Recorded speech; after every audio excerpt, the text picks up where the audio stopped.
Coming up on RaiderVision, students reacts to Spirit Week fun. We explore the presidential candidates' views on two major issues. And a look at how COVID-19 may change Halloween. I'm Massimo Del Rio. And I'm Lucas Figueroa. And this is RaiderVision.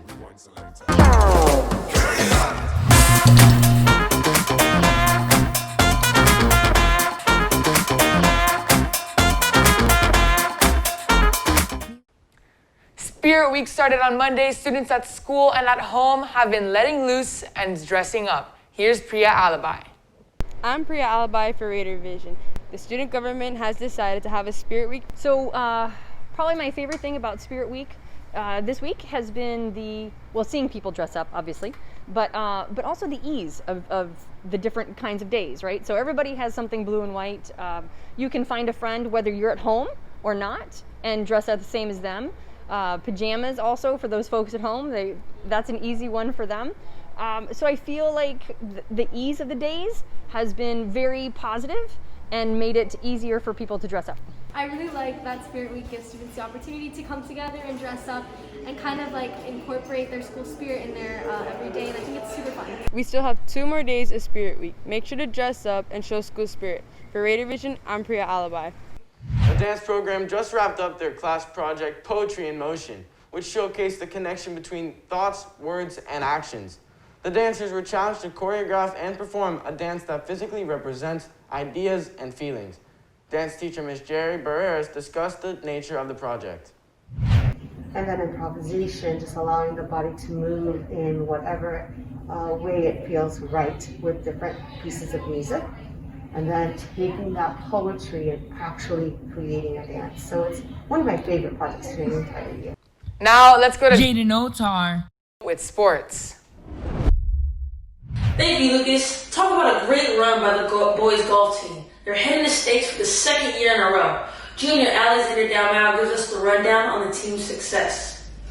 Going into states in the next couple of days or so, I feel like the team's in a great position. We know he had great confidence coming off our performances at districts and regionals. Team's practicing very hard, at it almost every day, just trying to have our A game for states. States is a tough task. It has some of the best kids in Florida. And, we just want to rebound off what we did last year. Last year at states, we didn't come out with our A game. We came out very lackadaisical, and, we just really showed up. We didn't really compete at the level that we want to compete at. Yeah, we just want to rebound off what we did last year and just have a better performance and ultimately try to compete with the best. Dalmau is a pivotal role in this team and is expected to do great things when on the course.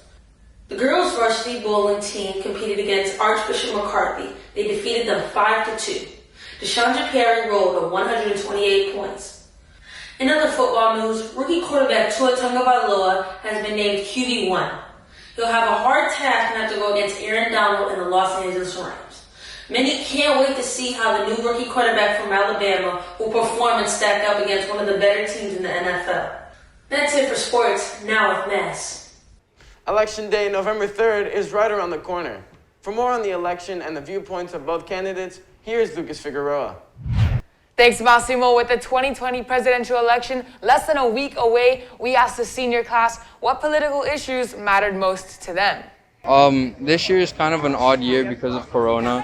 I think it's pretty obvious that it's going to have the biggest impact on how voters are going to vote. I care more for the policies regarding climate change and the environmental issues. In a poll of 60 seniors, approximately 43% of them are registered voters. The majority said that social justice is the issue most important to them. I think the most important issue is embracing diversity and inclusion. Registered voters have many issues to consider in this election, and the candidates could not be further apart in their views. Here's where the candidates stand on other key issues. On immigration, the Republican candidate Donald Trump will keep pushing for the construction of a wall on the border of the United States and Mexico. So far, he has secured funding for 445 miles of the 722-mile barrier. When asked about global trade, you'll often hear Donald Trump answer with the words, "America first." Donald Trump wants to become less reliant on imports from China and protect American manufacturers. Trump's plan of action regarding coronavirus is to open up the country again in the hopes of helping the national economy get out of its recent funk. Democratic candidate Joe Biden wants to provide free coronavirus testing for everyone and hire 100,000 people to set up a national contact tracing program. To help the economy, Biden wants to extend loans to small businesses and raise the minimum wage to $15 an hour. On immigration, Biden is looking to establish a plan to welcome immigrants and modernize the immigration system. As with any election, being informed is key. Be sure to hit the polls, make your voice heard, and check out the candidates' full plan on their websites. Thank you, Lucas. Now let's go to Claire with the weather. Thank you, Moss. This week's high temperatures remain in the mid-80s while lows reach a temperature of high 70s to 80 degrees. Thursday's skies show clouds with a high of 86 and a low of 80, as well as a 16% chance of rain with winds from 4 to 9 miles per hour. Friday shows isolated thunderstorms with a high of 86 and a low of 77. We can also expect a 52% chance of rain with winds from 4 to 6 miles per hour. Saturday shows thunderstorms with a high of 83 and a low of 77, 47% chance of rain, and winds from 4 to 13 miles per hour. Candy, parties, and haunted houses are the usual hallmarks of Halloween. However, Halloween COVID-19 is haunting the holiday for some. Reporter Nina Castro-Alves has more on ways to balance celebrating with safety.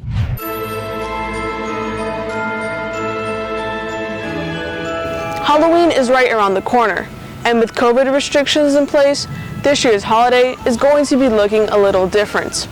To still celebrate and have fun on Halloween, some safe activities include carving pumpkins outside with friends, having an outdoor movie night to still enjoy those classic horror films, and having a virtual costume contest to showcase your costumes.